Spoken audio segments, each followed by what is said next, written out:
bonsoir à tous, merci d'être présents, d'avoir répondu nombreux à cette deuxième invitation à essayer de lire ensemble les textes difficiles de la Bible.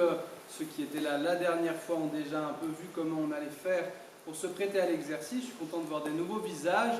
Première étape de l'exercice, évidemment, c'est de se mettre entre les mains du Seigneur par une petite prière. Je vous invite à redire simplement la prière que Jésus nous a enseignée. Notre Père qui es aux cieux, que ton nom soit sanctifié, que ton règne vienne, que ta volonté soit faite sur la terre comme au ciel. Donne-nous aujourd'hui notre pain de ce jour. Pardonne-nous nos offenses, comme nous pardonnons aussi à ceux qui nous ont offensés. Et ne nous laisse pas entrer en tentation, mais délivre-nous du mal. Amen.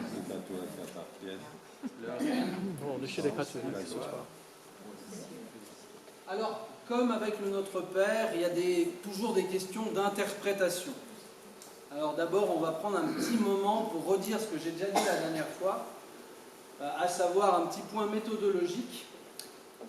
Oui, il y a des gens qui vont arriver, il ne faut pas s'en faire avec ça, c'est très bien, même plutôt. Alors, petit point méthodologique, tu peux faire passer la slide suivante, j'ai quelque chose à dire.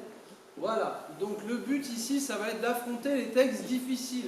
Et vous voyez, une des attitudes qu'on pourrait avoir quand on est spécialiste de la Bible avec les textes difficiles, c'est de dire « Moi, frère Pierre de Marolles, très intelligent, très humble aussi, comme vous le constatez, je vais vous expliquer pourquoi ce texte qui vous fait grincer des dents, en fait, il est très bien, parce que la Bible, c'est toujours très bien. » Alors, il y a deux problèmes à ça. D'abord, je ne pense pas que je puisse me faire, du haut de mes même pas 40 ans, l'avocat d'une tradition qui en a plus de 4000, tout simplement.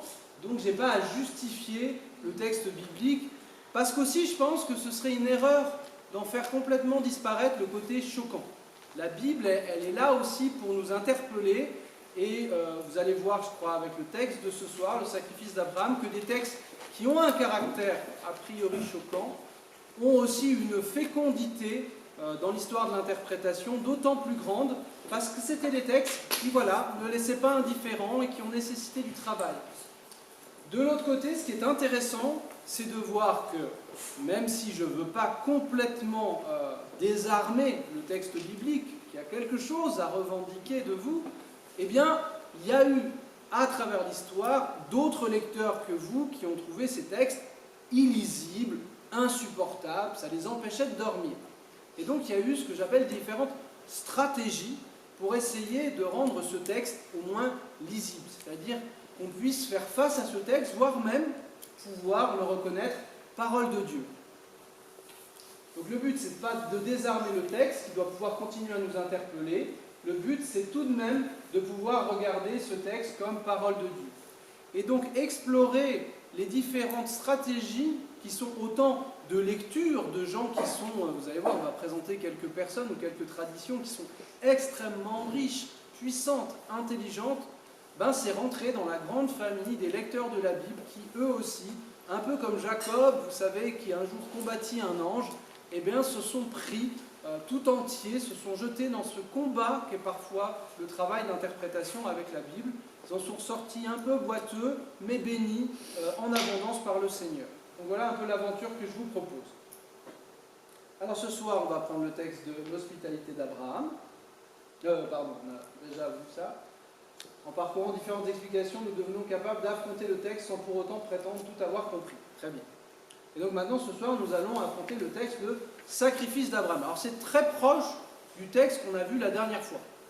Puisque souvenez-vous, le texte qu'on a vu la dernière fois, Sodome et Gomorrhe, la destruction des villes de Sodome et Gomorrhe, était attaché à l'événement d'une visite de 3 anges de Dieu, ou de Dieu lui-même en 3 personnes, qui vient annoncer à Abraham la naissance de son fils Isaac.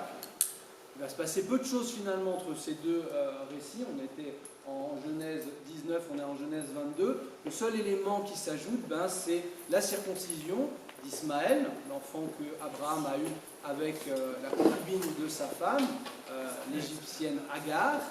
qui était un peu plus vieux que ce jeune Isaac qui vient de naître du vieux couple d'Abraham et de Sarah. Mais voilà quand même qu'à un moment donné, Dieu va demander à Abraham de sacrifier ce fils. Alors dans un premier temps, après avoir prié, avoir un peu réfléchi à ce qu'on allait faire, eh ben, il nous reste à regarder ce texte.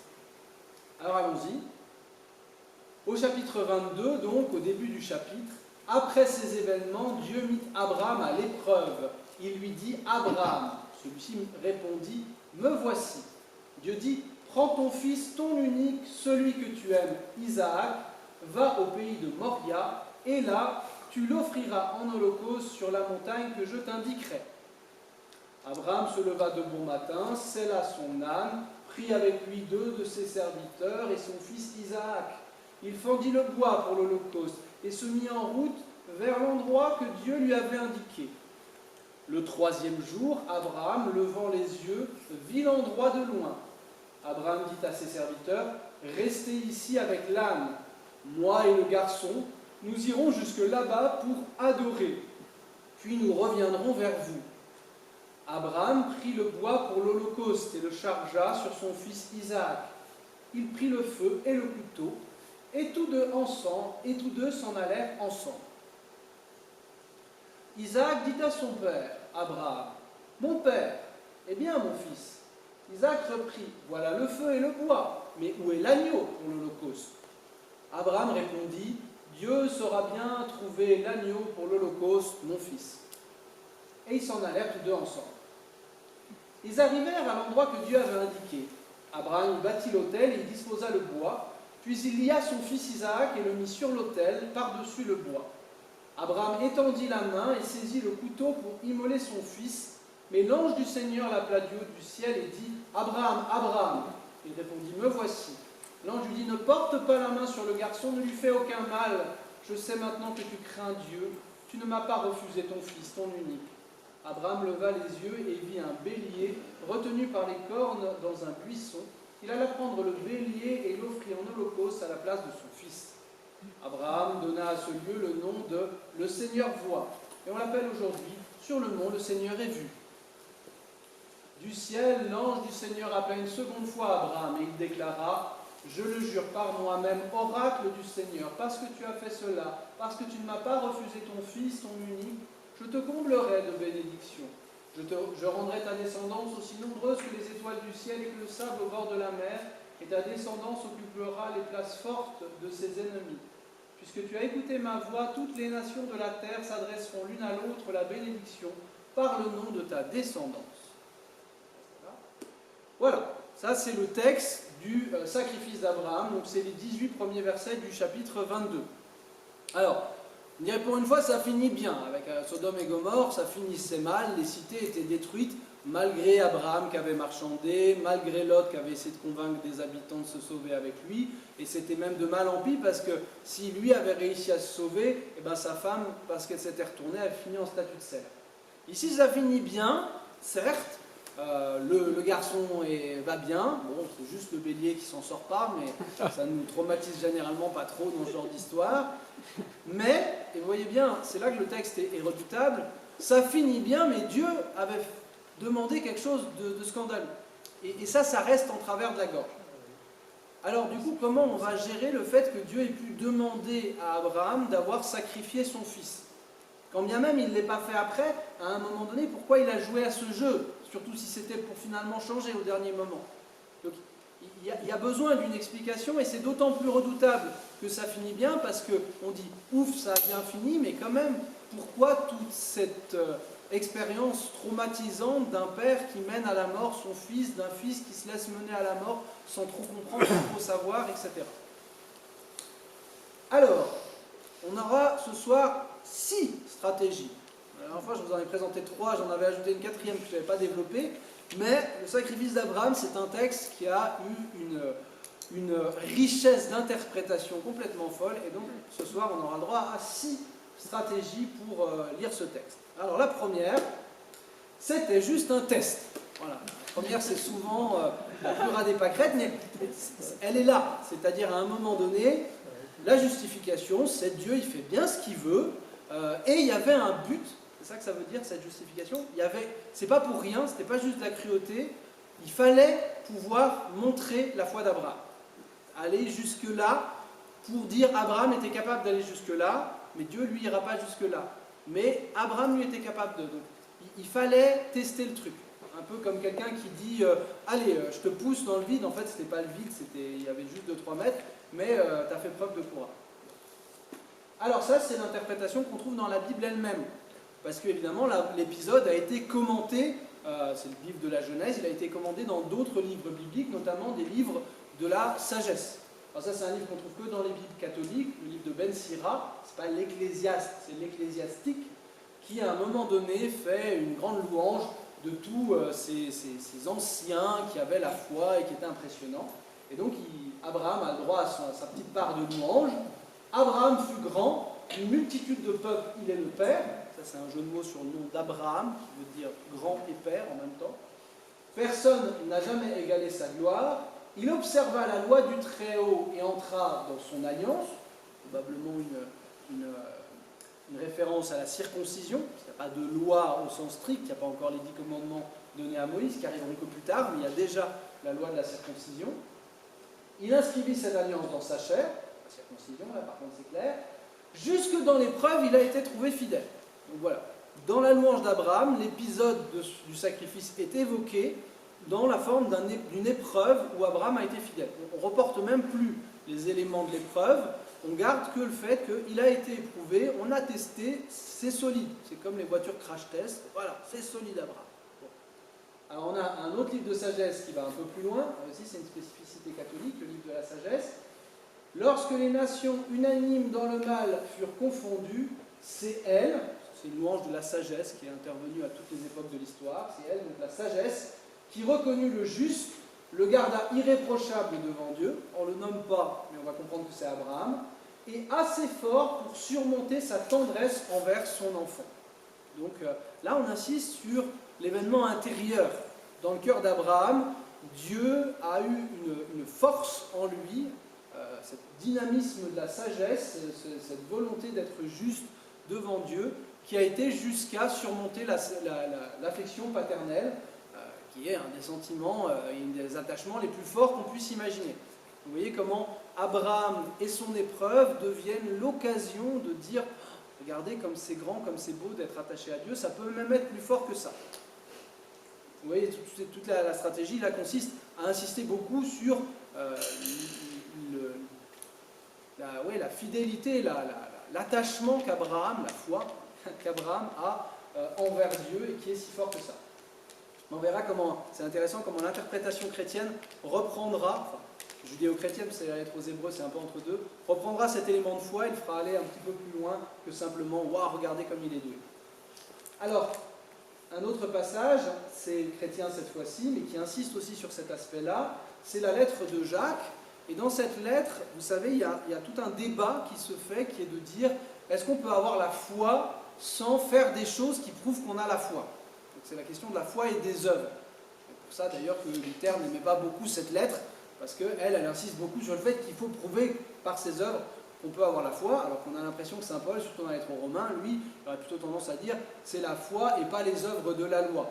Évidemment, Saint Paul aussi, il dit qu'il faut que la foi elle soit agissante.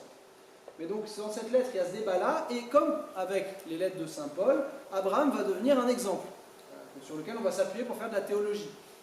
Mes frères, si quelqu'un prétend avoir la foi sans la mettre en œuvre, à quoi cela sert-il?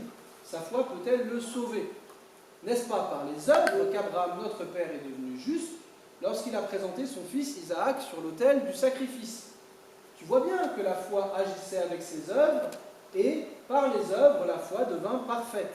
Donc là, vous voyez, l'idée du test, elle est très claire, c'est-à-dire, oui, il avait un attachement à Dieu, mais tant qu'il n'y avait rien dans sa vie qui prouvait jusqu'où allait cet attachement à Dieu, qu'est-ce qu'il en est de cette foi? Est-ce que ce n'est pas juste une impression ou un sentiment, ni pour lui ni pour les autres, qui aura eu l'occasion de montrer qu'il existe?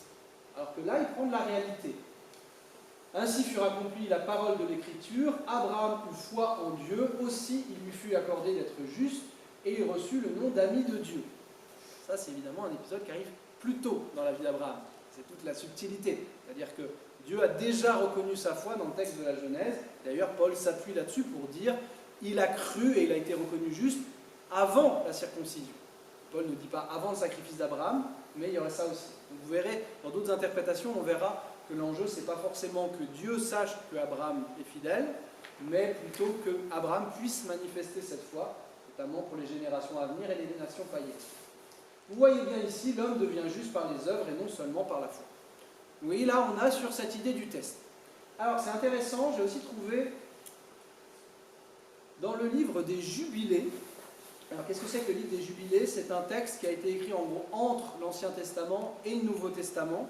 Donc, c'est un texte juif, mais qui n'est pas rentré dans le canon, c'est-à-dire dans les textes qui font partie de la Bible, ni pour les Juifs, ni pour nous. Encore que le pour nous est à mettre entre guillemets, parce que les Éthiopiens, c'est une église chrétienne, on classe souvent dans les orthodoxes, mais je ne suis pas sûr que les Russes seraient tout à fait d'accord avec ce classement, ni les Grecs. Donc c'est, disons, une église, une autre église, et qui est très ancienne. Elle reconnaît le livre des Jubilés dans sa Bible. Vous voyez, c'est un livre qui aurait pu faire partie de la Bible, et qui a toujours d'ailleurs été lu, mais qui est très juif, qui est toute une réflexion sur le fait que depuis l'origine de la création du monde, il y a des dates fatidiques, le fameux jubilé, et il se passe des événements importants à chaque fois à ces dates fatidiques. Voilà. C'est quelque chose comme ça.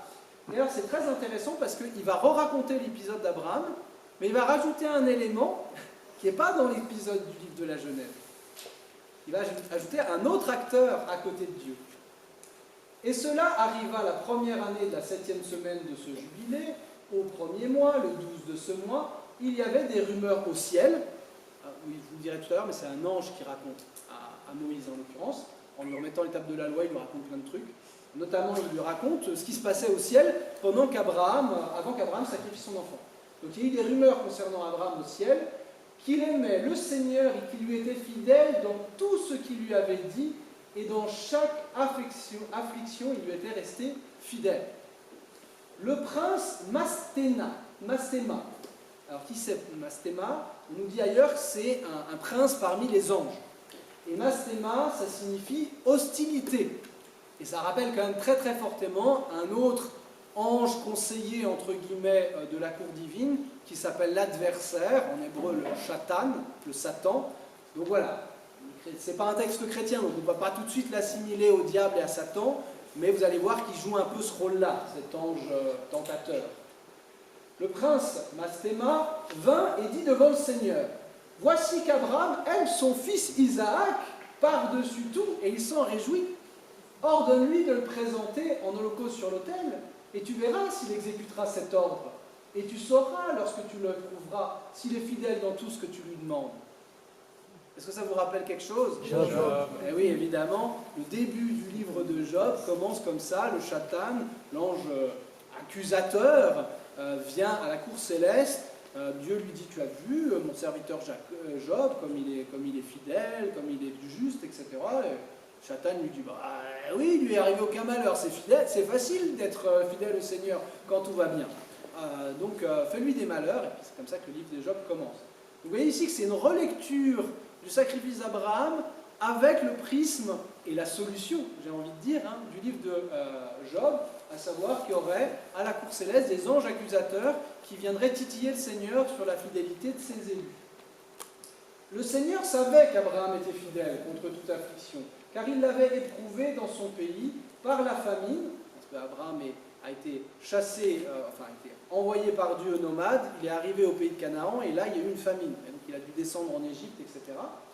Il a été éprouvé par les richesses des rois, parce qu'il a fait une campagne contre des rois, il aurait pu garder l'argent, mais il a décidé de leur distribuer à ses compagnons de combat. Il a aussi été éprouvé par sa femme, parce que la femme d'Abraham, Sarah, bien qu'elle soit très vieille, elle était tellement belle que tous les rois voulaient lui appliquer. Et donc Abraham, il a plein de soucis avec ça, il est obligé de dire à Sarah, mais tu diras que tu es ma sœur, sinon on va me tuer pour pouvoir te récupérer. Voilà. Lorsqu'elle lui fut arrachée, donc justement ça arrive 2 fois, et par la circoncision, Dieu lui a quand même demandé de faire la circoncision et il l'a fait, et il l'a éprouvé par Ismaël et Agar, sa servante, lorsqu'il les avait renvoyés. Là on se rapproche de l'épisode parce que c'est l'épisode qui vient juste avant, dans le livre de la Genèse, donc à la fin du chapitre 21, Sarah voit Ismaël, donc le premier-né d'Abraham, avec sa servante, c'était elle qui avait proposé cette solution à Abraham, puisqu'ils n'arrivaient pas à avoir d'enfant. Et maintenant qu'elle a un fils, elle ne veut plus voir Ismaël et sa mère Agar, parce qu'elle a peur que Ismaël pique l'héritage à son fils. Et donc Abraham est obligé par Sarah de renvoyer Agar et Ismaël. On en reparlera. Et donc là, c'est interprété comme étant plutôt une épreuve que Dieu lui a fait, parce que Dieu lui a dit oui, Sarah a raison. Vous savez, ce que femme veut, Dieu le veut. Là, c'est très explicite dans ce passage. Dieu dit oui, oui. Elle a dit chasse l'enfant, donc on va le chasser. Alors, donc voilà. Et dans les épreuves qu'il lui a infligées, il a été trouvé fidèle et son âme ne manifesta aucune impatience et il ne tardait pas à réagir car il était fidèle et amoureux du Seigneur. Je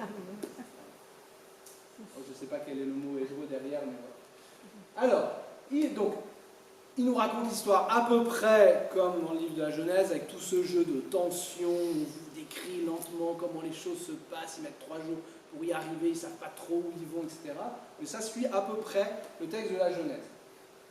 Il bâtit l'autel, il plaça le bois sur l'autel, il lia son fils Isaac, il plaça sur le bois, il le plaça donc Isaac sur le bois qui était sur l'autel, et il étendit la main afin de saisir le couteau pour égorger son fils Isaac. Alors c'est l'ange qui raconte l'histoire, et il explique que c'est lui-même qui a été envoyé ce jour-là pour arrêter le bras d'Abraham. Alors je me tins devant lui en présence du prince Mastéma, et le Seigneur dit, ordonne-lui de ne pas poser la main sur son fils et de ne lui faire aucun mal, car j'ai prouvé qu'il craint le Seigneur. Vous voyez, la mise en scène, c'est Dieu, il est là, il y a Mastéma à côté, et c'est bon, on a fait le test, t'es convaincu maintenant Mastéma, bon, voilà. Et donc il peut envoyer son ange pour arrêter. Et je l'appelais, donc c'est l'ange du ciel, et dit Abraham, Abraham, parce que dans le texte biblique c'est plutôt Dieu qui appelle Abraham, mais c'est toujours un peu l'ange du Seigneur. Il était terrifié, il me dit, me voici, et je lui dis, ne pose pas la main sur ton fils, ne lui fais aucun mal, car maintenant je sais que tu crains le Seigneur, et que tu n'as pas retenu ton fils, son premier-né. Pas vrai, parce qu'a priori c'est pas Isaac son premier-né, mais ça aussi on en reparlera.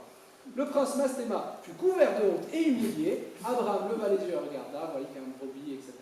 Donc voilà. Donc vous voyez, ici, tout l'enjeu c'est de dire, et on est dans cette idée du test, c'est-à-dire, il y a un test, mais ce n'est pas vraiment la faute du Seigneur. C'est parce qu'il y a des anges qui ne sont pas convaincus par la fidélité d'Abraham, et que Dieu veut prouver à ces anges que vraiment. Et par extension, ces anges, et tous ceux à qui on racontera cette histoire, en fait, aussi. Donc du coup, il y a vraiment l'idée de dire, Dieu, lui, il sait, Abraham, lui, il est déjà fidèle, donc là, il n'y avait pas vraiment besoin de travailler, parce que comme dit, Dieu lui avait déjà dit plus tôt dans le livre de la Genèse, tu es juste pour sa foi, mais il fallait maintenant le prouver aux autres, et notamment à cet ange adversaire. Voilà, ça c'était la première stratégie. Alors on passe à la deuxième. Je vous ai dit, on en a 6, il faut avancer. Alors, deuxième stratégie, Abraham avait mal compris. Dieu, on va le dédouaner d'avoir voulu que Isaac meure, en disant que c'est Abraham qui a mal compris. Alors vous allez voir, il y a toute une tradition rabbinique, c'est des rabbins juifs qui disent non, mais il avait mal compris en fait. Alors vas-y. Par exemple, ici c'est un très célèbre rabbin, si vous ne connaissez pas, Rashi, Rabbi. Je ne sais plus, Rashi c'est. C'est une contraction, ils aiment bien les contractions comme ça, donc c'est tout son nom à rallonge. Et donc c'est un rabbin français du Moyen-Âge, voilà, du XIe siècle.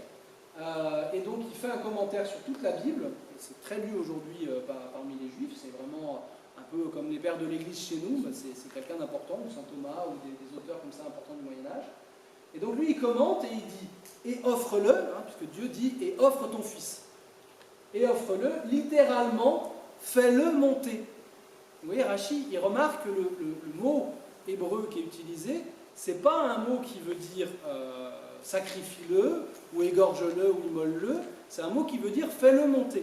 Alors certes, ce que Rashi ne dit pas, c'est que ce mot, il est utilisé pour dire un sacrifice. Donc on fait monter l'agneau ou le taureau sur l'autel. Mais vous voyez, comme c'est un euphémisme, on va dire on le fait monter, on va l'égorger, on va le tuer. Mais comme c'est un euphémisme, et du coup, Rashi dit, Dieu ne lui a pas demandé, immole-le. Le saint béni soit-il ne voulait nullement cela, mais seulement le faire monter sur la montagne sainte pour donner à la personne d'Isaac le caractère d'une offrande. Donc il voulait qu'il monte sur la montagne, comme on monte sur un autel, pour qu'il ait le statut offrande, et puis après il peut redescendre, sans passer par le sacrifice. Et une fois qu'il l'aura fait monter, il lui dit, fais-le descendre. Voilà, c'est logique, il l'a fait monter, il le fait descendre, il n'y a pas de problème. Donc il a tout mal compris, Abraham, il a cru qu'il fallait l'égorger, mais en fait non, il fallait simplement le faire monter sur la montagne. Alors un autre rabbin français, un peu plus tard, du 14e, Gersonide, dans un commentaire aussi sur ce passage, dit « Cette parole, il est possible de la comprendre, donc toujours le même « offre-le sur la montagne », il est possible de la comprendre comme exigeant qu'il le sacrifie et en fasse un holocauste, ou comme demandant qu'il le fasse monter là pour faire monter un holocauste afin qu'Isaac soit éduqué au service du nom, qu'il soit exalté. » Donc là, c'est plus précis. Pour Gersonide, c'est qu'il a tellement mal compris parce que Dieu, il demandait simplement que Isaac monte avec lui pour faire le sacrifice, pour qu'il apprenne à faire des sacrifices, le petit. Il n'en avait pas encore fait. Donc en fait, il était servant de messe. Mais il n'a rien compris et il a voulu le sacrifier. Voilà.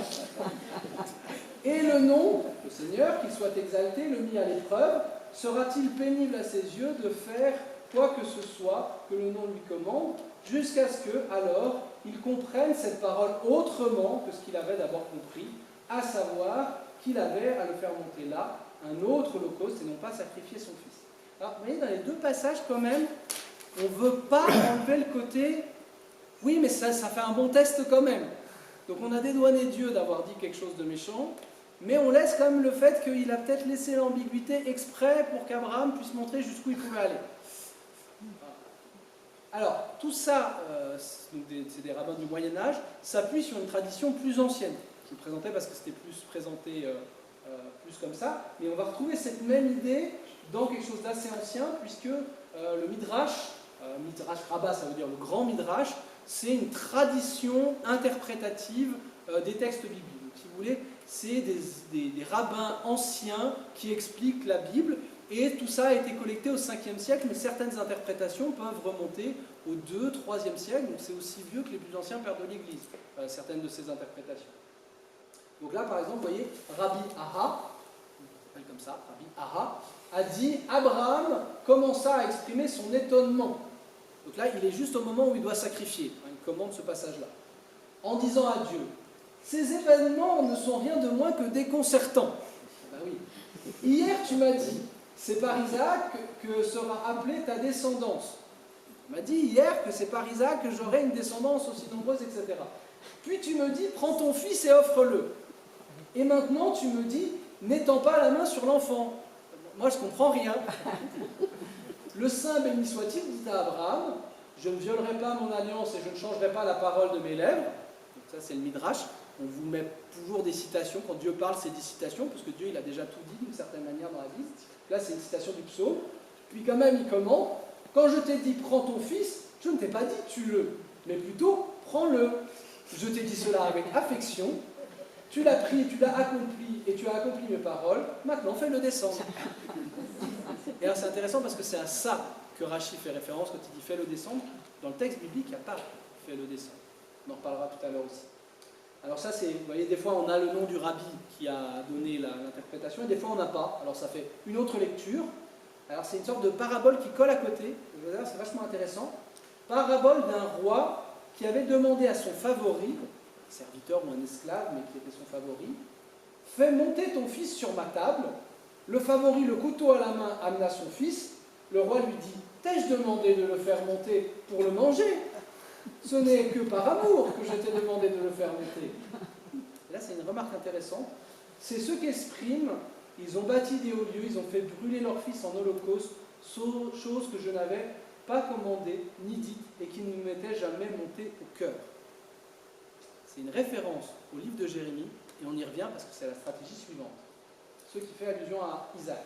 Vous voyez, là, on a la parabole d'un roi, donc c'est évidemment clairement Dieu, mais on dit, c'est comme si le roi avait dit « Fais monter ton fils sur ma table » et que l'autre ait cru qu'il fallait le manger parce qu'il lui avait juste dit de monter sur la table. Alors que non, c'était pour le montrer comme il était beau, ce fils est formidable, etc., qu'il avait même le droit de mettre les pieds dans la soupe du roi. Voilà.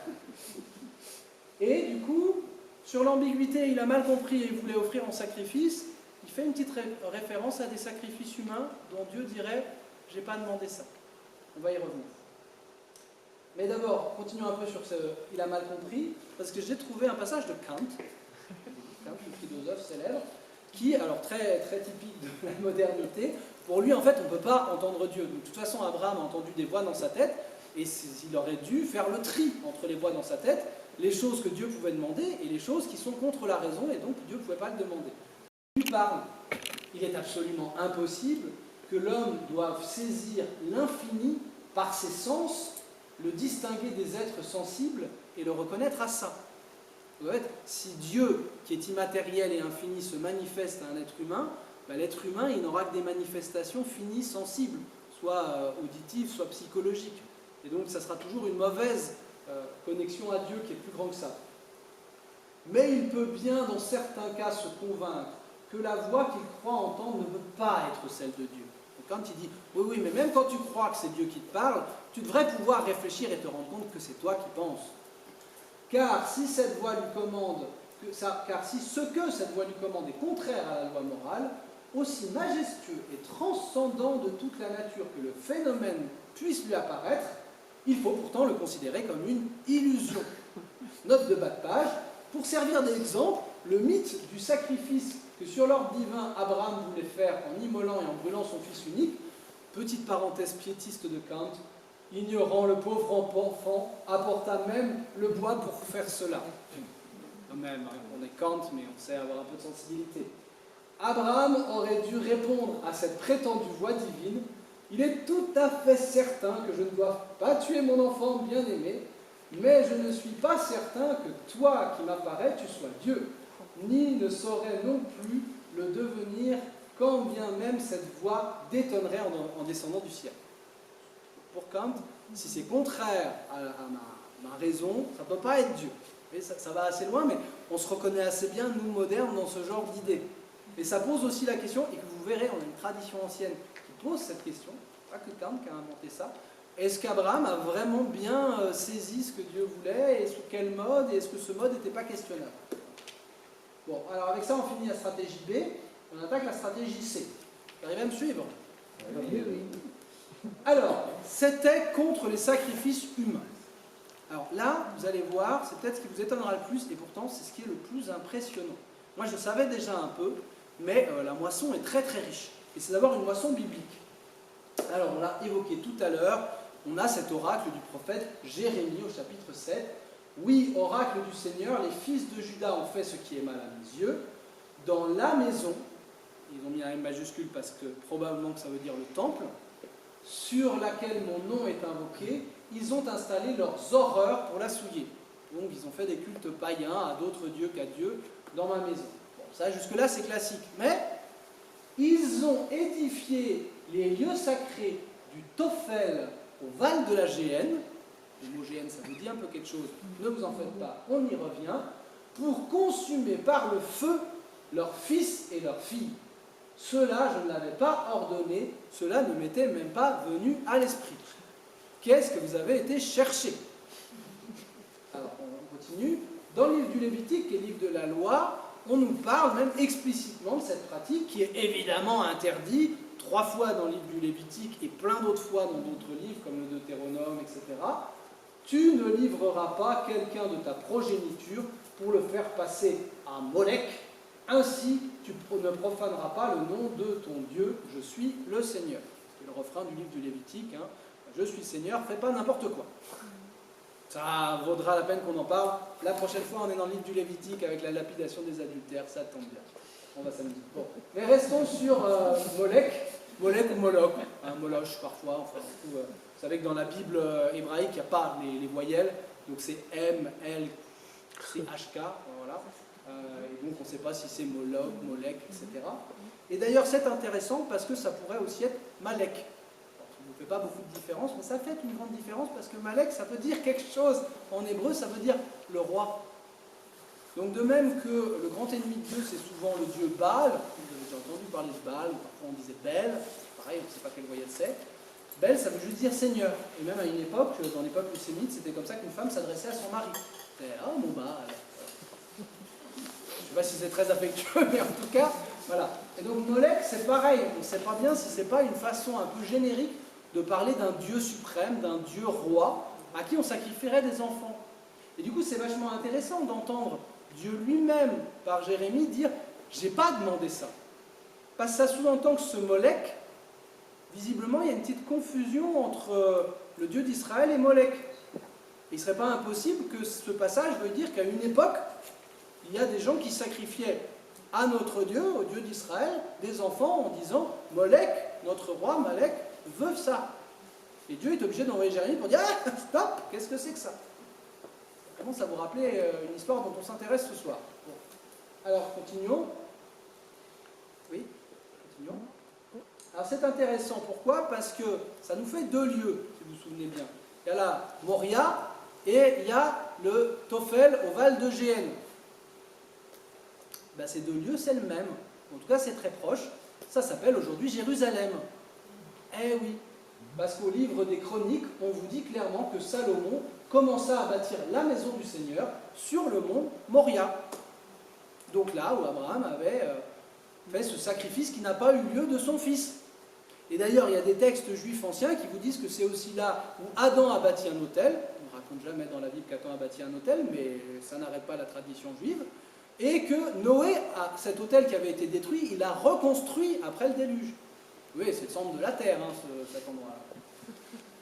Évidemment, les chrétiens, c'est aussi le rocher sur lequel a été cloué quelqu'un. Ah, voilà, bon.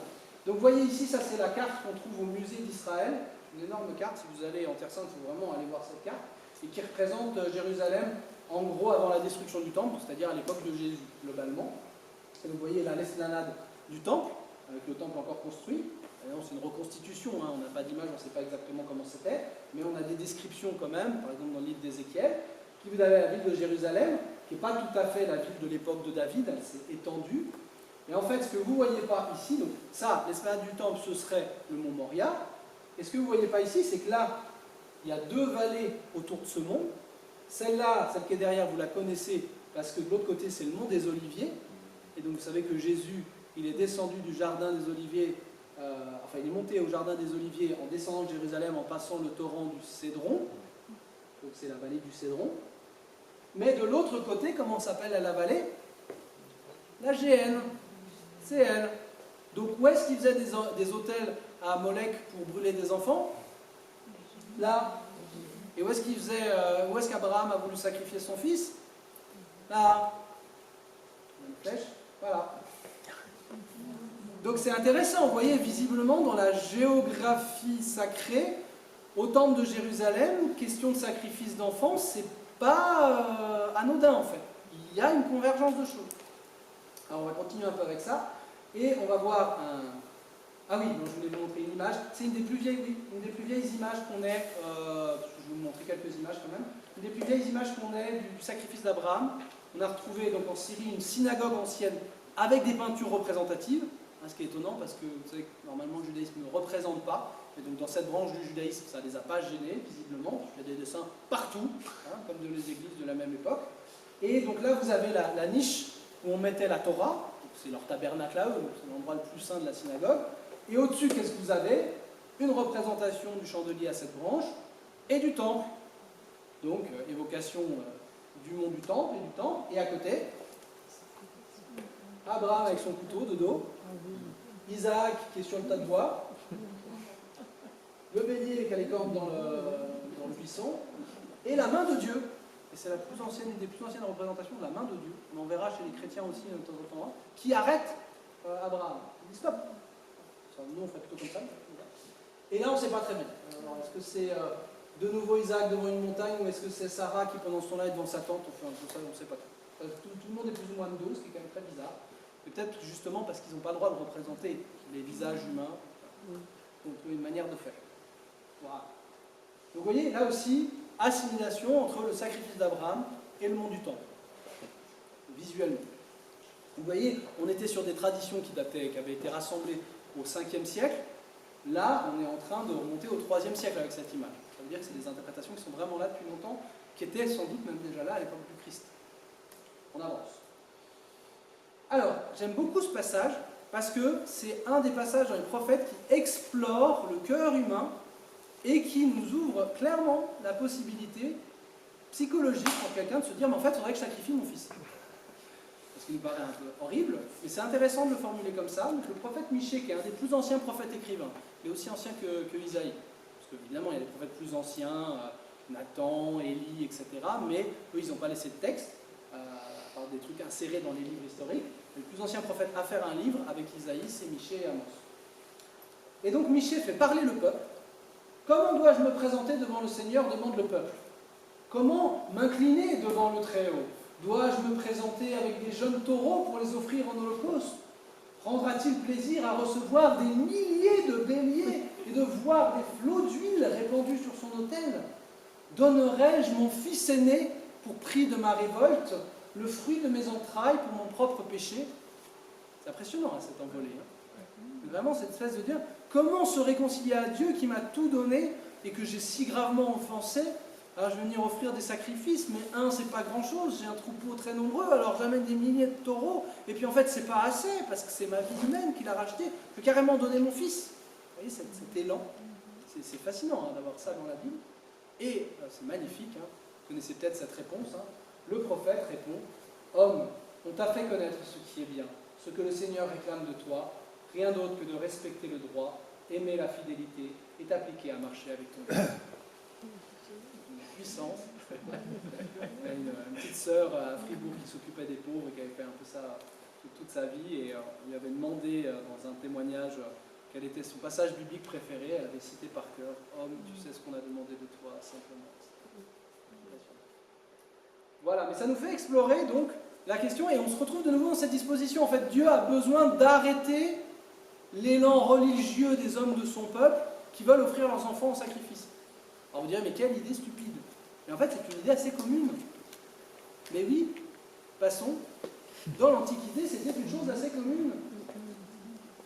Regardez ici, c'est mis en scène. Hein. Vous savez, je vous ai dit, hein, je prends les textes horribles que vous connaissez. Mais il y a des textes encore plus horribles dans la Bible. La dernière fois, je vous ai parlé de Juge 21. N'allez jamais voir ça, sauf si vous êtes un peu courageux. Et bien maintenant, Juge 11, c'est tout aussi traumatisant. C'est le sacrifice d'Isaac, où Dieu n'arrête pas la main du Père. Voilà. Et en plus, c'est une fille. Voilà.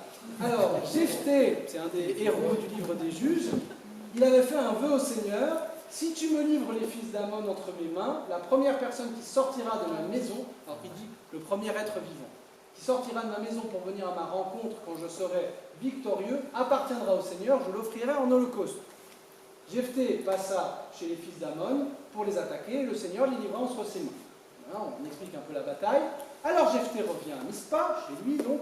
Comme il arrive à sa maison, voici sa fille sortir à sa rencontre en dansant au son du tambourin. C'était son enfant unique. En dehors d'elle, il n'avait ni fils ni fille.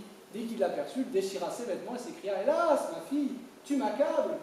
C'est toi qui fais mon malheur. J'ai parlé trop vite devant le Seigneur, je ne peux pas reprendre ma parole. » Ah oui, il a juré de passer en holocauste la première personne qui sort chez lui. Quel idiot, c'est sa fille. Elle répondit, alors attendez, alors là c'est extraordinaire. Elle répondit, mon père, tu as parlé trop vite devant le Seigneur, traite-moi donc selon ta parole. Elle est d'accord. Je te demande seulement une chose, alors attention c'est formidable aussi ça.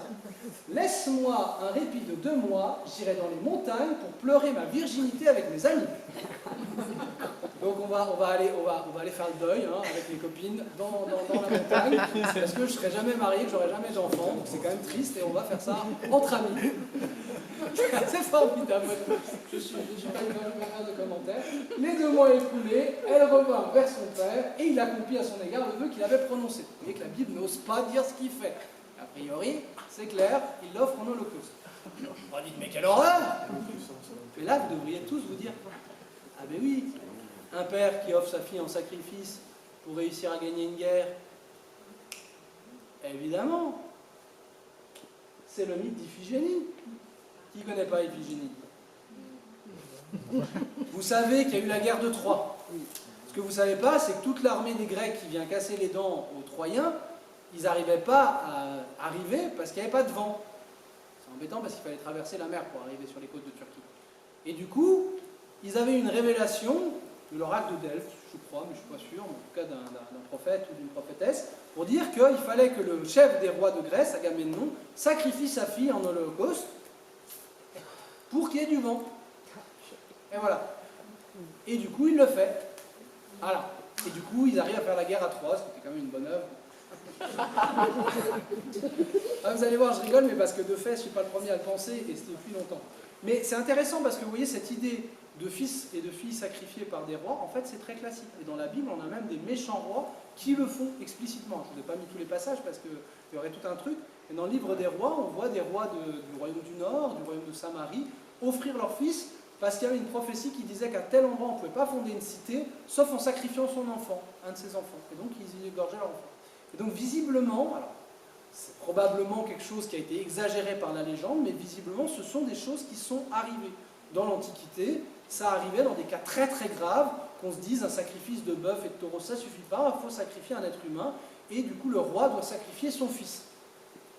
Donc c'est, voilà, et le mythe d'Iphigénie est là pour nous dire, c'est pas la Bible qui se fait des films, ça a existé et ça hante, même si à mon avis il faut relativiser la fréquence du truc, hein, mais ça hante l'imaginaire. Parce qu'évidemment, hein, après il y a toute une légende que les païens, surtout les Phéniciens, ils immolaient leurs enfants par dizaines, etc.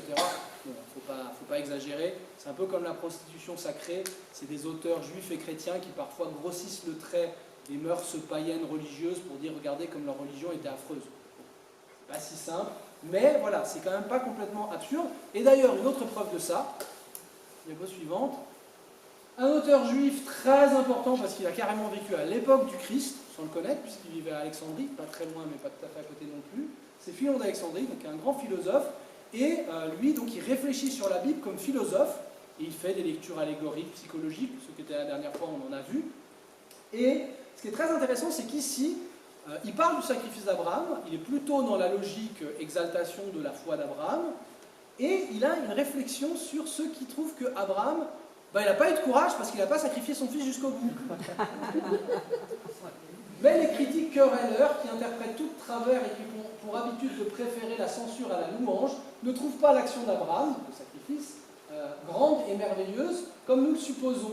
Ils disent que beaucoup d'autres, pleins d'amour pour leurs parents et leurs descendants, ont donné leurs enfants, les uns pour être sacrifiés à leur patrie, comme prix pour rachat des guerres, de la sécheresse, des pluies excessives, des épidémies, d'autres pour ce qui était considéré comme de la piété, bien que ce ne soit pas vraiment le cas. Donc, sous-entendu, à l'époque de Philon d'Alexandrie, quand on racontait l'histoire d'Abraham qui sacrifie son fils Isaac, ça faisait rigoler les gens parce qu'ils disaient « Ah ben nous, Agamemnon, il a été jusqu'au bout. Hein. » Et alors tout le but de Philon, c'est de dire non, Abraham, c'était même très bien parce qu'il avait vraiment eu le courage de le faire. Eux, ils étaient habitués à sacrifier leur enfant, alors ça leur faisait pas grand mal. Mais lui, chez nous, ça se faisait pas, ces trucs-là, donc du coup, c'était très dur pour lui. Donc, je vous passe l'explication, mais ce qui est intéressant, c'est qu'il en profite quand même pour taper un peu sur cette pratique, encore une fois, supposée ou réelle. Et donc, je vous laisse à la fin du passage. Et si quelqu'un abandonne son fils ou sa fille par désir de gloire, je vise personne, mais Agamemnon, prends-en pour ton grade, il sera plus justement blâmé que loué, car la vie de l'être cher, avec la vie d'un être cher, il achète un honneur qu'il devrait renoncer s'il avait pour assurer la sécurité de ses enfants. Une bonne logique de Philon de dire, mais quand même, Agamemnon, c'est juste pour se couvrir de gloire qu'il sacrifie sa fille. Franchement, il aurait plutôt dû renoncer à la gloire pour sa fille. On est assez d'accord avec Philon. Tout ça est écrit à l'époque du Christ. Voilà, c'était la troisième stratégie, je crois. Ah oui, non, j'avais encore le livre de l'Exode. On va avancer malheureusement, mais dans le livre de l'Exode, ce qui est très intéressant, c'est qu'en gros, on dit à un moment donné clairement que la 10e plaie d'Égypte a fait mourir tous les premiers-nés d'Égypte. C'est ce qui a permis au peuple de sortir. Bon, ça c'est un texte qu'on aurait pu faire, mais on ne va pas tous les faire. Et les enfants des Hébreux ont été épargnés, mais Dieu rappelle que s'ils ont été épargnés, ils lui appartiennent. Sous-entendu, ils auraient dû mourir, et donc c'est pourquoi les premiers-nés sont rachetés. Et donc c'est ce très beau passage du livre de l'Exode. Quand ton fils te demandera pourquoi tu rachètes ton premier-né, tu diras, eh bien au pays d'Égypte, on aurait dû perdre tous nos premiers-nés, donc ils appartiennent au Seigneur. Donc les premiers-nés des animaux, je les sacrifie, premiers-nés des enfants, je ne les sacrifie pas, je mets où toute la réflexion préalable, Dieu ne veut pas ça, mais je le rachète. Entendu, Dieu aurait quand même le droit de le récupérer. Et d'ailleurs, on voit dans un autre passage que les fils de Lévi, donc les Lévites, ont été retirés du peuple, ils n'ont pas de territoire à eux, et ils sont mis au service du temple. Donc si vous voulez, ils sont d'une certaine manière sanctifiés ou sacrifiés. Et on nous dit clairement qu'ils rachètent tous les premiers-nés. C'est intéressant, hein, parce qu'on a aussi l'histoire qui finit bien, autrement. c'est l'histoire du premier livre de Samuel. Vous savez, la maman de Samuel, Anne, n'arrive pas à avoir d'enfant, et elle fait un peu comme Jephthé, la promesse de si j'ai un enfant, je te le donnerai, mais pas en sacrifice. Je le confierai au temple et il vivra au temple. Donc je le sacrifierai de mes liens maternels, mais pas pour le tuer, pour devenir servant de messe permanent. Voilà, comme ça. Et du coup, elle le fait. Et c'est comme ça que Samuel va grandir au temple et va devenir le grand, avec le fameux, c'est Samuel, Samuel, tu m'as appelé, ah ben non, c'est Dieu qui m'a appelé, parle ton Seigneur, ton serviteur est. Voilà. Donc cette idée qu'il y aurait peut-être une autre manière de sacrifier, qui ne soit pas un sacrifice sanglant, et qui soit une consécration au Seigneur. Allez, on est toujours qu'à la troisième stratégie. On y va. Celle-là, elle va passer un peu plus vite parce que ça tient surtout à quelques auteurs récents. Donc, comme ça, vous voyez aussi des interprétations récentes. C'est un symbole psychologique. Alors, c'est toujours, vous savez, ces interprétations, c'est un symbole. C'est une interprétation qui prend de la distance vis-à-vis de la réalité historique. Donc, ça ne règle pas vraiment le problème de si ça a vraiment eu lieu, mais ça vous fait prendre de la distance en disant ce que le mythe raconte, que ça ait eu lieu ou pas, dit quelque chose d'important. Et donc, ça vaut quand même la peine de le raconter. Mais c'est quelque chose de symbolique. Alors ici, c'est une auteure française, Marie Balmary, qui a écrit toute une série de livres, Freud et la Bible, en gros, psychanalyse et Bible. Et donc ça a eu un certain succès. Et là-dedans, en fait, elle fait toute une réflexion autour de l'épopée d'Abraham. D'abord, elle fait toute une réflexion sur le fait qu'Abraham, il a du mal à être un mari, puisqu'il dit à sa femme, sois ma sœur. À un moment donné, il y a un problème. Et donc, il va devoir apprendre à être le mari de sa femme. Et du coup, elle dit, en méditant sur la suite, je me suis demandé, est-ce qu'il ne doit pas aussi assainir ou gérer quelque chose au niveau du lien père-fils? Et donc, elle fait toute une réflexion là-dessus. Le divin sépare l'homme de la femme d'un écart qui rend possible l'alliance. Sous-entendu, ils sont trop fusionnels, il faut mettre de l'écart pour qu'il y ait une relation. Qu'en est-il du parent et de l'enfant? Abraham, encore, puisque le célèbre sacrifice est attaché à son nom, impossible de s'intéresser à une des voies de nos cultures, littérature, philosophie, peinture, sans croiser un jour cette scène où le fils va être, dit-on, offert au Dieu en sacrifice comme le Dieu l'aurait demandé au Père. Un fils, alors ça c'est vachement intéressant, un fils vient d'être envoyé à la mort pour que l'autre reste héritier. Eh bien oui, Abraham il a déjà dû se séparer de son fils aîné, Ismaël, à cause de sa femme. Donc il y a une histoire de rapport homme-femme qui oblige l'homme à ne pas être dans le fusionnel avec son fils premier-né, qui est à moi. Non, ben non, tu dois le laisser partir. Et Dieu te dit d'ailleurs qu'il y aura une bénédiction qui en sortira. Voilà. Et bien de même, il doit le faire. Abraham ne s'y est résolu qu'avec l'accord et la promesse du divin, mais il n'est pas intervenu comme père, comme troisième, coupant la relation mère-fils. S'il est devenu mari, il n'est pas encore devenu père. Voici maintenant l'heure pour lui de devenir avec Isaac, et la chose ne peut se jouer avec Sarah, puisque celle-ci, le jour même du sevrage, mon fils, sans le nommer comme le fils de son père, le sevrage n'a pas eu lieu dans la parole. Isaac n'a ni frère ni père, pour Sarah, il n'est que son fils. Donc, elle fait toute une réflexion sur le fait que c'est quand elle sève, qu'elle fait le sevrage d'Isaac, qu'elle renvoie Ismaël.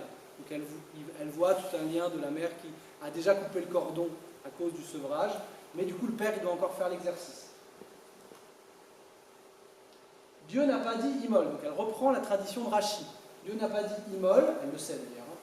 Peu de commentaires me paraissent plus importants, pourtant tant de traducteurs ont d'emblée compris ce qui est demandé à Abraham, ce que lui-même Abraham en comprend.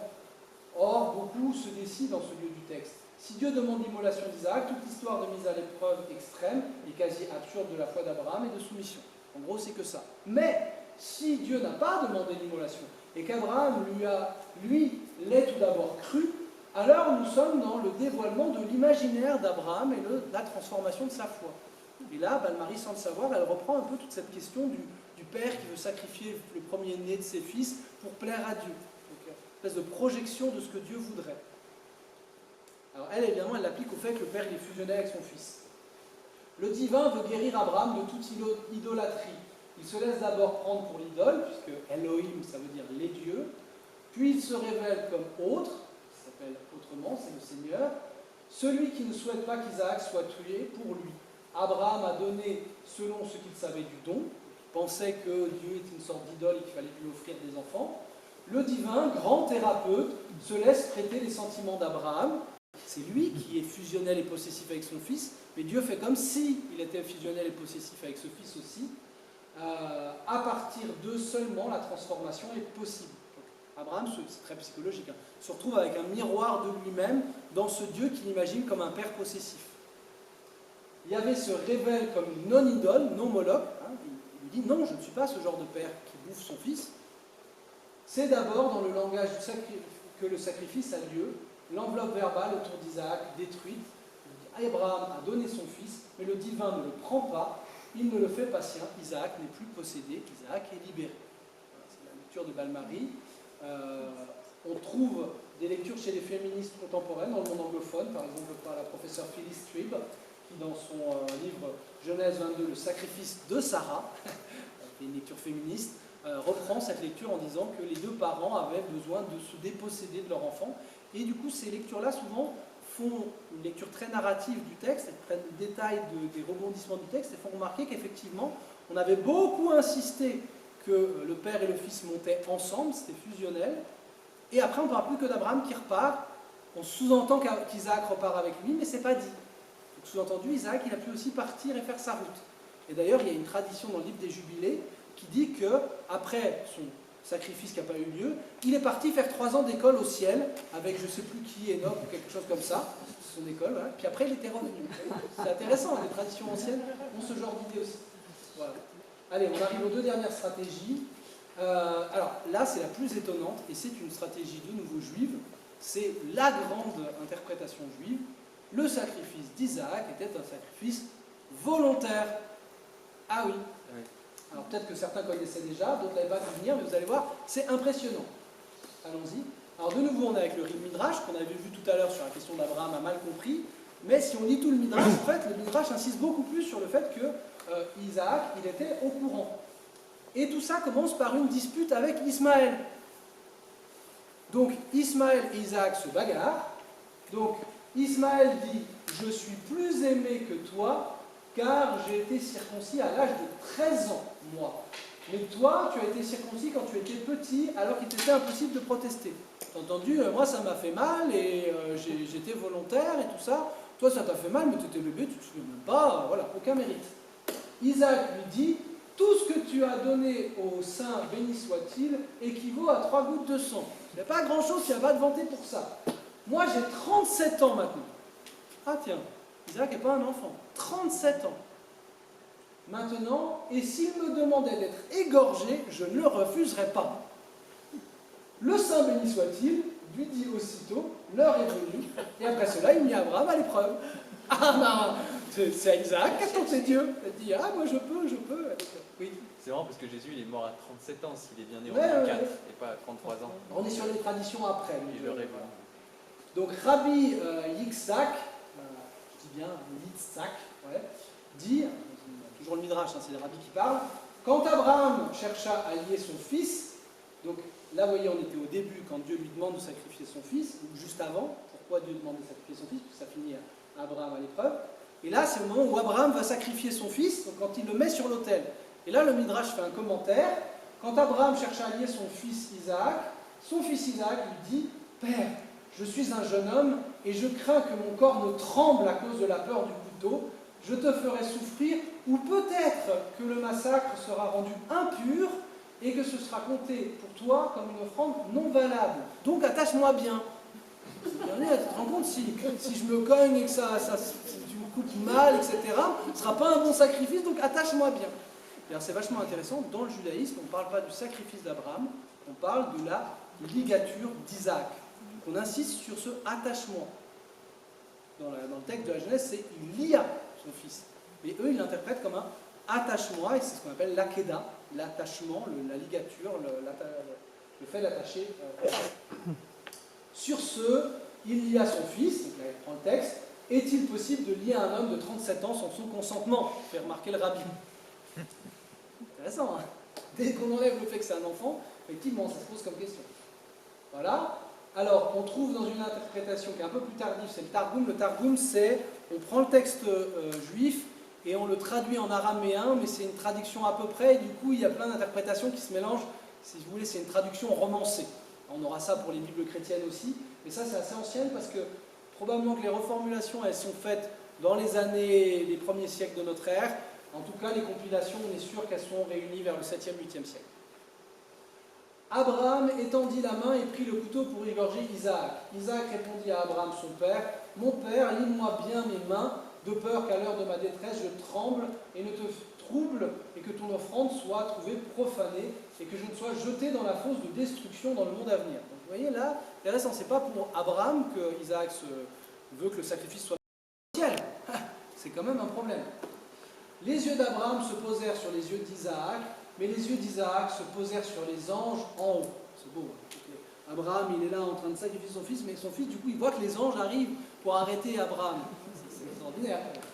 Il y a un autre passage, je ne l'ai pas mis dans le Midrash, où Abraham pleure et les larmes tombent dans les yeux d'Isaac. Isaac les vit, Abraham ne les vit pas. C'est encore plus tragique, parce que... il y a quelqu'un qui arrive, ça vient là. À ce moment-là, les anges en haut surgirent et dirent, attendez, parce qu'ils ne disent pas tout de suite arrêter, regardez ce qu'ils disent les anges. Venez, voici les deux justes seuls au milieu du monde, l'un tue, l'autre est tué, celui qui tue ne tarde pas, celui qui doit être tué tend le coup. Donc là, ils admirent plus seulement Abraham pour sa foi, mais ils admirent les deux, Abraham et Isaac. Vous voyez, le fait de penser que c'est un sacrifice volontaire, ça change évidemment tout. Et bien c'est un peu l'interprétation qu'on trouve dans le Coran. Ça, on aura fait toutes les traditions possibles. Donc, il y a une sourate dans le Coran qui raconte des faits qu'on trouve aussi dans l'Ancien Testament, la sourate 37, et notamment tout un passage sur Abraham. Et donc ce passage dit, nous, lui, hein, c'est Dieu qui parle, avons annoncé une bonne nouvelle, la naissance d'un garçon doux de caractère. De quel garçon il s'agit, on n'est pas au clair. Lorsqu'il fut en âge d'accompagner son père, celui-ci dit, « Ô mon fils, je me suis vu moi-même en songe et je t'immolais. Qu'en penses-tu » Et il dit, « Oh mon père, fais ce qui t'est ordonné, tu me trouveras patient si Dieu le veut. » Après que tous les deux se furent soumis, on prend le tous les deux ensemble, et qu'Abraham eut jeté son fils le front sur la terre, nous lui criâmes, Dieu, « Abraham, tu as cru en cette vision et tu l'as réalisée, c'est ainsi que nous récompensions ceux qui le font le bien. » Voilà, l'épreuve est concluante.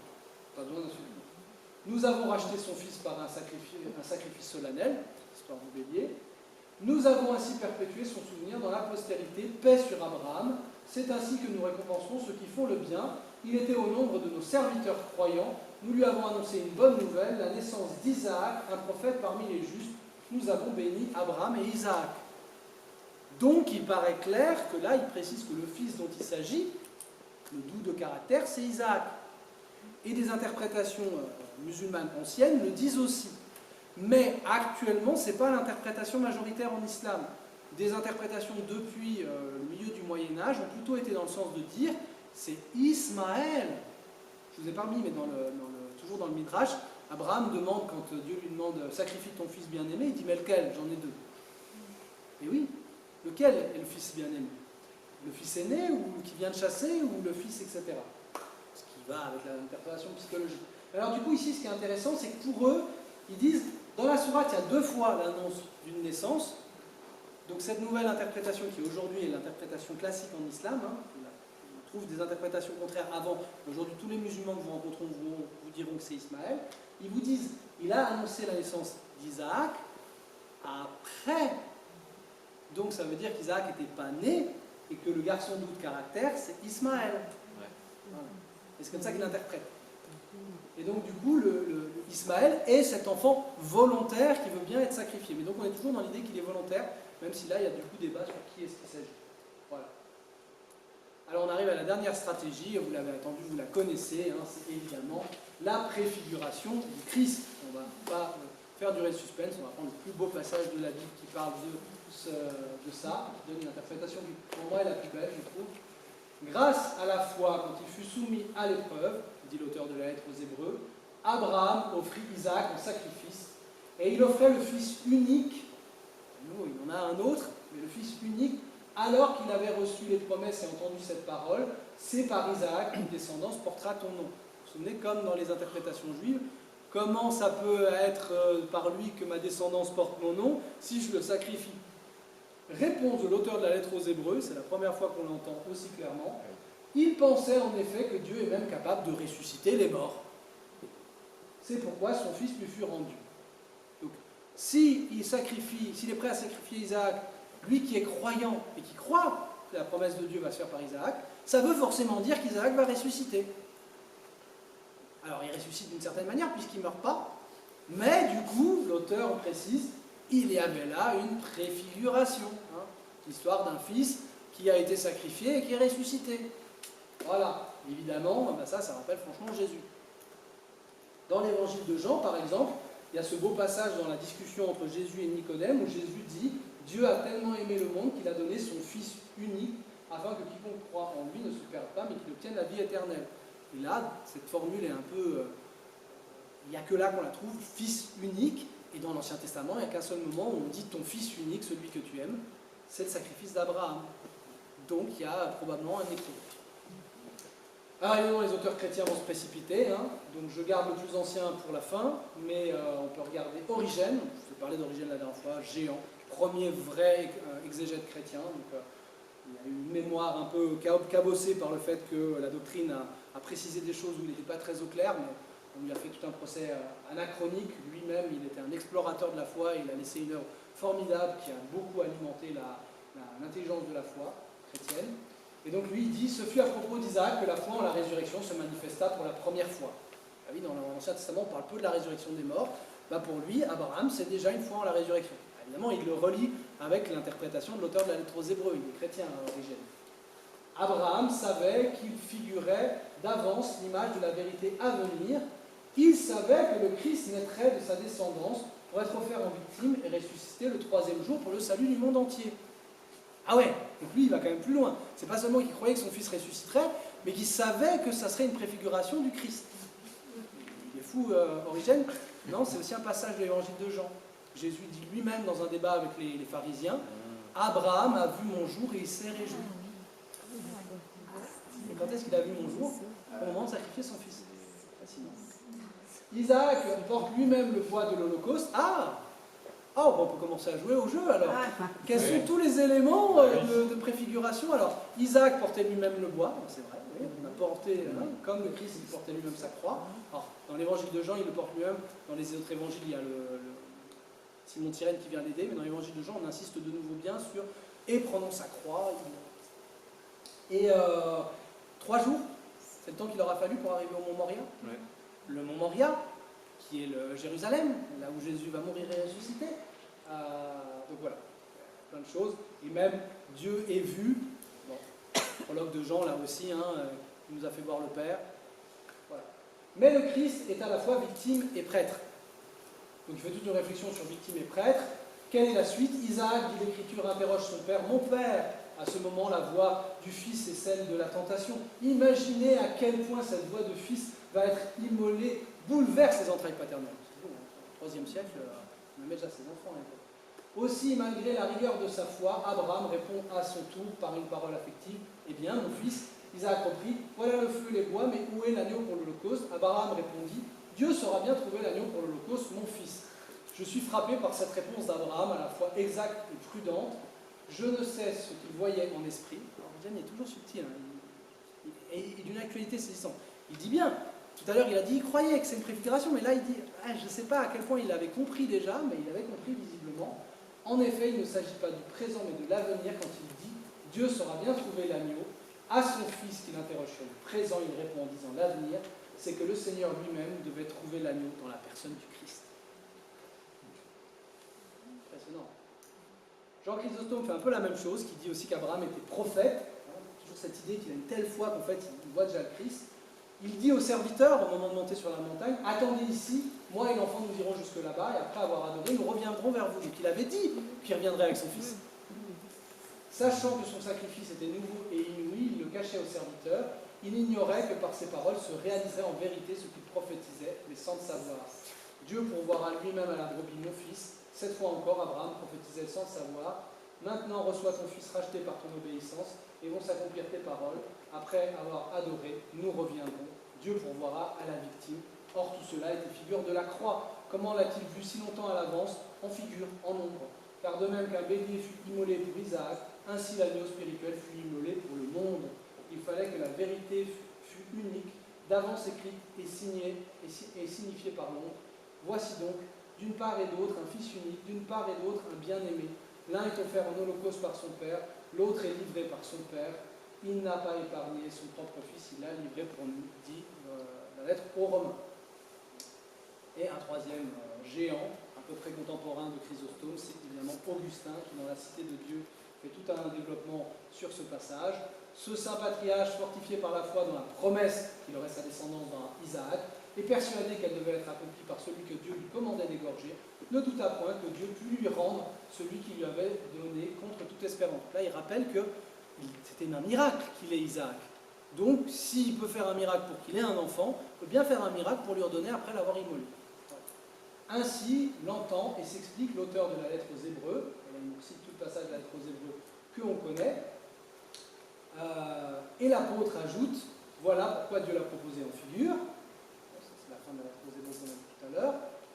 Or, quelle est cette figure, sinon celle de la victime sainte dont parle le même apôtre quand il dit « Et il n'a pas épargné son fils, mais il l'a livré pour nous ». Lettre aux Romains, Augustin c'est le même auteur que la lettre aux Hébreux. Aussi Isaac, porta lui-même le bois du sacrifice dont il devait être la victime, notre Seigneur porta sa croix.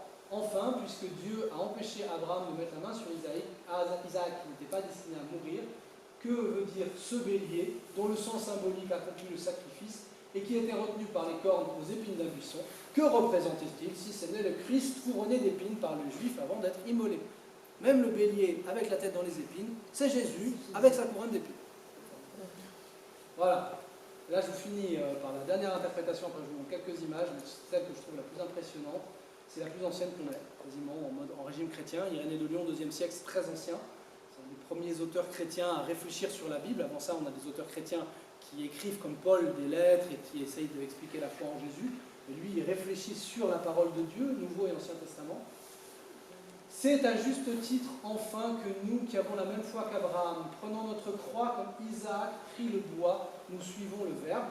Jésus, le Verbe de Dieu. C'est déjà intéressant parce que là, c'est pas seulement Isaac, Jésus, c'est Isaac, Jésus, nous qui portons notre croix.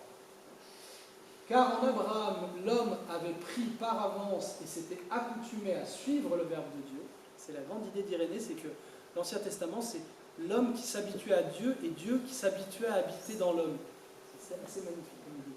Abraham suivit en effet dans sa foi le commandement du Verbe de Dieu, c'est Jésus lui-même qui était la parole de Dieu qui a demandé ce sacrifice, cédant avec empressement son Fils unique et bien-aimé en sacrifice à Dieu, afin que Dieu aussi consentit en faveur de sa postérité à livrer son Fils bien-aimé et unique en sacrifice pour notre rédemption. Ça va très loin, c'est vraiment de dire Dieu avait besoin qu'Abraham fasse ce sacrifice qui n'a pas eu lieu, qui a fini par une sorte de résurrection, pour que Dieu puisse donner son Fils. Alors vous pouvez combiner toutes les stratégies si vous voulez, vous dire, ben voilà, ce que l'histoire de Dieu miroir de Balmarie, ben dans l'interprétation chrétienne, il est là d'une certaine manière aussi. Est-ce que Dieu, c'est un peu, vous savez, Dominique Barthélemy, ne voulait pas que les hommes comprennent ce qu'il faisait en s'offrant lui-même dans la personne du Fils pour nous sauver. C'est un David qui crie « Mon fils, que ne suis-je mort pour toi ?» quand son fils Absalom, qui l'a trahi, est tué dans sa révolte. David aurait voulu mourir à sa place. Et Dominique Barthélemy, dominicain qui enseignait à Fribourg, disait « C'est là qu'il est devenu l'homme selon le cœur de Dieu. » Voilà, alors je finis avec 2-3 images. La magnifique basilique Saint-Vital de Ravenne. Donc là, on est au-dessus du chœur où se faisait la messe. Et on a 2 images sur le côté. Et une de ces 2-là, c'est une représentation du 6e siècle du sacrifice d'Abraham, avec l'épisode, un des 3 visiteurs qui venait avec Sarah qui rit dans la tente, puisqu'on lui dit tu vas avoir un enfant alors qu'elle est vieille. Et vous voyez, les 3 visiteurs, certes, on leur offre le veau gras, on a été tués, mais on leur offre aussi 3 mesures de farine, qui sont interprétées là comme 3 pains qui ont des formes d'hostie, comme par hasard, sur une table. Et de l'autre côté, on a Abraham qui veut sacrifier son fils, avec la main de Dieu qui l'arrête, et on a presque l'impression que le bélier lui tire aussi la robe par en dessous. Non. Et de l'autre côté, exactement, qu'est-ce qu'on a? On a, voilà, on va plus près là. Vas-y, continue. On a Abel, avec le nom même, qui offre un sacrifice, et on a Melchisédek qui offre un sacrifice de pain. Et ouais, vous voyez, sur un autel qui est vraiment. Donc ça, c'est juste en face d'Abraham sacrifiant son fils, juste au-dessus de l'autel où on disait la messe. Or, qu'est-ce que dit le prêtre dans la prière eucharistique 1, la longue prière? C'est pourquoi nous aussi, tes serviteurs et ton peuple saint avec nous, faisant mémoire de la passion bienheureuse de ton Fils Jésus-Christ notre Seigneur, de sa résurrection, du séjour des morts, de sa glorieuse ascension dans le ciel, nous te présentons, Dieu de gloire et de majesté, cette offrande prélevée sur les biens que tu nous donnes, sacrifice pur et saint, le sacrifice parfait, pain de la vie éternelle et coupe du salut. Comme il t'a plu d'accueillir les présents d'Abel le juste, et le sacrifice de notre père Abraham, ton père dans la foi, et celui que t'offrit Melchisédek, ton grand prêtre, en signe du sacrifice parfait, regarde cette offrande avec amour et dans ta bienveillance, accepte-la, amène-la sur ton autel, par ton ange, etc. Donc vous voyez, c'était une représentation picturale de ce qu'ils étaient en train de prier, et Abraham et son sacrifice d'Isaac est intégré dans la liturgie chrétienne, donc c'est ce lien avec le Christ, et toute cette lecture d'Abraham et du Christ, évidemment, va passer dans l'art chrétien. Par exemple, ici, vous avez les Biblia Pauperum, qui sont des Bibles où on a des épisodes de la vie du Christ, et à chaque fois, des épisodes de l'Ancien Testament qui en étaient les préfigurations. Vous voyez ici, il meurt sur la croix. Il y avait Moïse qui montait le serpent d'airain au désert, qui était comme une sorte de serpent sur la croix, et qui le regardait était guéri. Et de l'autre côté, Abraham, qui sacrifie Isaac avec l'ange qui arrête l'épée. Et une dernière image juive, parce qu'on a eu beaucoup d'interprétations juives, c'est Marc Chagall, qui pourra représenter plusieurs fois le sacrifice d'Isaac. C'est une image forte dans la culture juive qui a beaucoup marqué. Donc, Abraham, son fils, sur l'autel, qui est entre un enfant et un homme, c'est un rapport assez massif. L'ange qui vient l'arrêter, un autre ange qui semble lui être envoyé. Là-bas, on a le bélier dans un arbre et une femme, parce que c'est Sarah qui dit « Où est mon fils ?» Et au-dessus, clique encore une fois, le Christ qui porte la croix, les Juifs, le Juif errant, le fameux Juif errant, donc le judaïsme chassé de chez lui, les mères qui pleurent leur enfant, le malheur du monde. Donc pour lui, Isaac, sacrifié, devient une image de l'humanité souffrante dans une interprétation judéo-chrétienne avec le Christ et le peuple juif. Voilà. Voilà, c'était les 6 stratégies de ce soir. Ouais, c'est très très riche, vous voyez, des textes difficiles.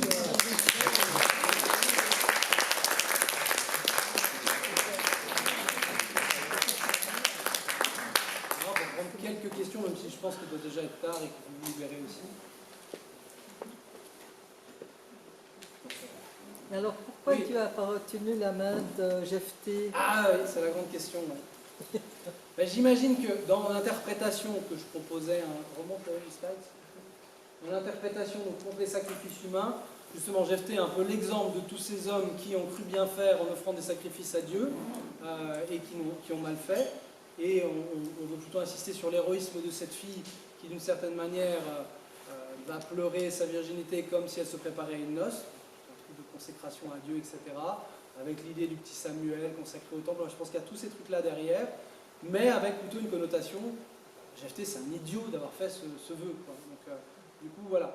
Et dans le cas d'Abraham, c'est plus tout le peuple qui est représenté dans Abraham que Dieu stoppe, comme dans la prophétie de Jérémie, j'ai jamais demandé ça. Donc, je crois qu'il y a vraiment plutôt cette idée qui est là, où c'est, dans cette lecture-là, en tout cas dans cette stratégie-là, il y aurait cette idée de dire, on voit Abraham comme le peuple tout entier à qui dit Dieu dit de ne pas le faire, et dans des histoires particulières comme celle de Jephthé, ben malheureusement c'est la preuve qu'il y en a des idiots qui l'ont fait, et là il y a un jugement plutôt négatif. Et l'histoire devient belle, non pas parce que Dieu a sauvé miraculeusement cet enfant, mais parce que, malgré la méchanceté et la bêtise des hommes qui ne comprennent pas ce que Dieu veut d'eux, il y a quand même de la beauté dans un sacrifice volontaire. C'est beau, parce que ça veut dire que la fille de Jephthé, c'est une figure du Christ, elle aussi, du coup, d'une certaine manière. C'est intéressant. Vous avez énuméré toutes ces stratégies, mais moi, lectrice lambda, oui. Pas forcément théologique. Ouais. Je pense ce que je crois, c'est-à-dire... Tout à fait, et c'est l'intérêt d'évoquer différentes lectures. C'est de vous montrer que le texte est riche, et j'aimerais pas que vous sortiez d'ici en disant « Bon, alors c'est bon, moi j'ai compris, le texte, ça veut dire ça, point. » Non, s'il a donné lieu à toutes ces stratégies, c'est qu'il a cette richesse, c'est qu'il a ça, et d'autant plus parce qu'il est choquant, j'ai envie de dire. Et donc du coup, c'est intéressant de se dire, rentrons dans la complexité du texte, la parole de Dieu est riche. Évidemment, nous chrétiens, on aura tendance à aller vers la préfiguration du Christ et le Christ comme ce qui résume les choses, mais vous voyez que les différentes stratégies ne s'opposent pas forcément, etc. Et évidemment, la première fois qu'on lit ce texte, on n'a pas tout ça qui nous tombe dans la tête, mais c'est des siècles de méditation. Et c'est pour ça que moi je me fais vraiment spécialiste de cette réception de la Bible, de ses interprétations à travers les siècles, parce que c'est extrêmement riche et ça nous permet de dire ah bah tiens oui c'est vrai que j'avais pas fait attention, et ils insistent 2 fois sur ils sont ensemble, alors peut-être que Isaac a très bien compris, il pose la question, peut-être qu'il est volontaire, voilà. C'est des interprétations qui sont dans des potentialités du texte, mais que cette réception elle lui donne toute sa dimension. Tu veux dire, on reparlera Dieu, ton fils unique, celui que tu as aimé. C'était par rapport à Ismaël. Oui, c'est la question. Compris, mais pourquoi Alors dans le texte de la Genèse actuelle, il dit Isaac. D'ailleurs dans la Mishnah, il dit ton fils. J'en ai 2. Ton unique. Ils sont tous les 2 uniques fils de leur mère. Celui que tu aimes. Mais c'est très beau, il dit y a-t-il des limites aux entrailles? Je les aime tous les 2. Isaac. Et donc tu prends le texte biblique, c'est morceau par morceau. Ok, tu me forces, Isaac. Ah, d'accord. Et du coup, le Midrash dit c'était pour montrer l'attachement spécial, l'élection d'Isaac par rapport à Ismaël, etc. Évidemment, c'est un texte juif, descendant d'Isaac. Mais c'est intéressant que l'islam, du coup, en se revendiquant d'Ismaël, a dit le texte, il a quand même une petite faille. Est-ce que ça ne serait pas plutôt Ismaël? Ce qui, de toute façon, était déjà dans la tradition juive et dans l'interprétation psychologisante, c'est qu'il y a effectivement un parallèle entre les deux. Ismaël aussi, il l'envoie à la mort, mourir de soif, etc. Il faut aussi qu'un ange intervienne en disant à Agar, regarde, il y a un puits juste là. Et elle aussi, elle l'avait laissé pour qu'il meure. Okay, elle a un peu vécu ce qu'a vécu Abraham, Agar, juste avant. Donc c'est intéressant de se dire, les 2 fils, ils ont vécu un peu le même itinéraire. C'est pour ça que le mari peut dire, il y a un espèce de pattern de le père qui doit laisser son fils partir, même si d'une certaine manière, c'est tuer quelque chose. On disait aussi qu'à cette époque ancienne, très ancienne, il y avait vraiment des sacrifices d'enfants, vous l'avez dit. Alors que ce texte peut montrer que finalement, non, Dieu n'était pas finalement pour tuer ses enfants. Et je crois, est-ce qu'il y a des textes dans la Bible qui interdisent de tuer les enfants? Ah oui, oui, oui. Alors, en tout cas, en sacrifice, c'est très clair. Hein. Dieu dit souvent que c'est une abomination, et il dit que c'est d'autant plus une abomination qu'il le faisait juste à côté du temple, et qu'il le faisait au nom de Dieu.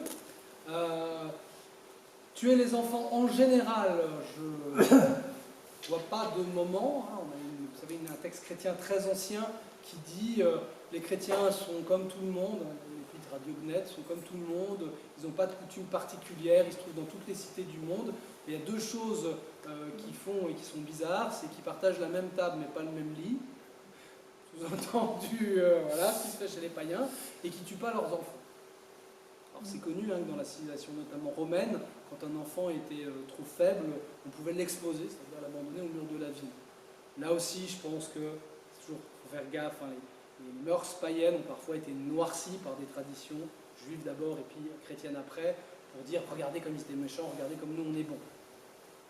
Mais visiblement, on a des textes anciens qui font référence à ça et qui ont l'air de dire oui, dans ces peuples-là, ça paraissait pas absurde si c'était pour honorer Dieu ou si c'était parce que cet enfant il allait être un poids pour la communauté. Donc oui, que les sociétés anciennes aient un côté, faut faire gaffe parce qu'il y a eu toute une historiographie qui a eu tendance à dire dans l'Antiquité, l'infantus, c'est celui qui ne parle pas, hein, il n'y a pas de parole, et donc dans l'Antiquité, tant que la psychologie, la psychanalyse n'était pas advenue, un enfant c'était pas important. En fait, c'est pas si vrai. Hein. Je me souviens Philippe Lefebvre qui était tout exalté parce qu'il avait trouvé un autre dominicain, professeur d'Ancien Testament à Fribourg, et qui était tout exalté parce qu'il avait trouvé une étude qui faisait l'étude des épitaphes d'enfants dans l'Antiquité. Donc des parents qui avaient perdu des enfants et qui mettaient des plaques funéraires. Et qui disaient ah, mon enfant chéri, trop vite parti, ou etc. Voilà. Pas exagérer, l'Antiquité, c'était pas. Ils avaient des sentiments comme nous. La plupart des parents n'avaient pas envie de sacrifier leur enfant.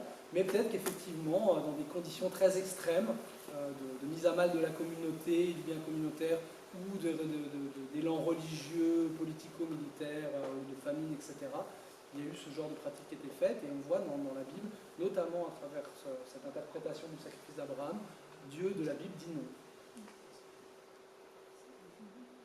Tout en, et c'est toujours un peu la stratégie intéressante de Vianney, tout en disant oui, mais si c'est un sacrifice volontaire et si c'est Dieu lui-même qui le fait, ça va. Ça s'appelle Jésus. Il n'y avait pas quelque chose de complètement faux. C'était faux et horrible parce que c'est une perversion du bien suprême qui est le don de la vie de Dieu pour sauver le monde. Vous l'avez perverti et mal compris, mais vous êtes parti de quelque chose. Parce que le mal, il ne peut pas inventer des nouvelles choses, il ne peut que pervertir des choses qui existent. C'est un peu cette réflexion-là. Voilà, ben on va s'arrêter là. Donc prochaine fois, slide suivante. Prochaine fois, donc la lapidation des adultères dans le Deutéronome. Il y a aussi des passages qu'on verra du Lévitique parce que ça se trouve à plusieurs endroits. Et ce sera donc le 11 mars, même heure, même lieu, mais on sera cette fois-ci en carême. Voilà.